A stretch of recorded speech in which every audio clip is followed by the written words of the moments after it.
దానికి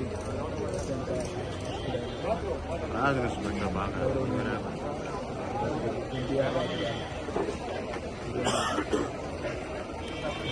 అందరూ కూడా ముఖ్యంగా నందమూరి తారక రామారావు గారి అభిమానులైన అందరూ కూడా చాలా బాధాకరం. అందరూ కూడా భక్తించారు. ఆ రోజు ఒకసారి కలుసుకుంటే నందమూరి తారక రామారావు అభిమానులుగా నందమూరి తారక రామారావు గారు పార్టీ చేస్తున్నారు. చూస్తే అభిమానులు కూడా ఎన్టీఆర్ వ్యవసాయం చేస్తూ ఉమ్మడి రాష్ట్రంలో అందరూ కూడా ఆ రోజు నూతన రాజకీయ ఆయనతో పాటు అందరూ కూడా లక్షలాది కోట్లాది అభిమానులు ఆయన వెంట నడవడం జరిగింది.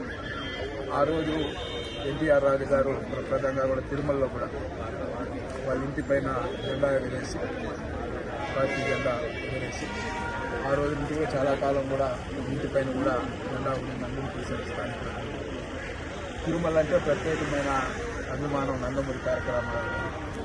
ఆయన ఏ సినిమా తీసినా కూడా ఇక్కడి నుంచి నీళ్ళు పూజించి మళ్ళా పోయి రిలీజ్ చేసేవారు. నీళ్ళు స్వామివారి పాదాలు.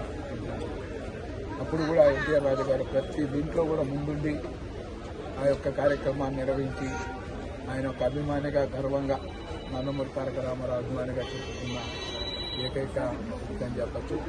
అదేవిధంగా గతంలో చూస్తే అనేక కార్యక్రమాలు పార్టీ పెట్టిన 9 రోజుల్లో అయితే ఉమ్మడి ఈ రాష్ట్రంలో ఎన్టీఆర్ రథయాత్ర పేరుతో రాష్ట్రం అంతా రథయాత్ర పేరుతో అన్నీ కూడా సొంత ఖర్చులతో ఆ రోజు ఎన్టీఆర్ రాజు గారు చేయడం, ఆ రోజు ఉన్న పరిస్థితులకు అనుగుణంగా ఈ రాష్ట్రంలో కొత్త రాజకీయ పార్టీ అవసరం అనే విధంగా ఎన్టీఆర్ ఏదైతే చేశారో ఆయన్ని దైవంగా పూజించే వ్యక్తి ఈరోజు మా మధ్యన మేము కూడా అందరూ కూడా ప్రతి దీంట్లో కూడా ఎన్టీఆర్ అభిమానులందరూ కూడా ఎక్కడ కూడా అభిమానికి ఏదైనా ఇబ్బంది పడితే నేనున్నానంటూ ఎన్టీఆర్ రాజు గారు వచ్చి ఆదుకున్న చరిత్ర మనం చూసాం.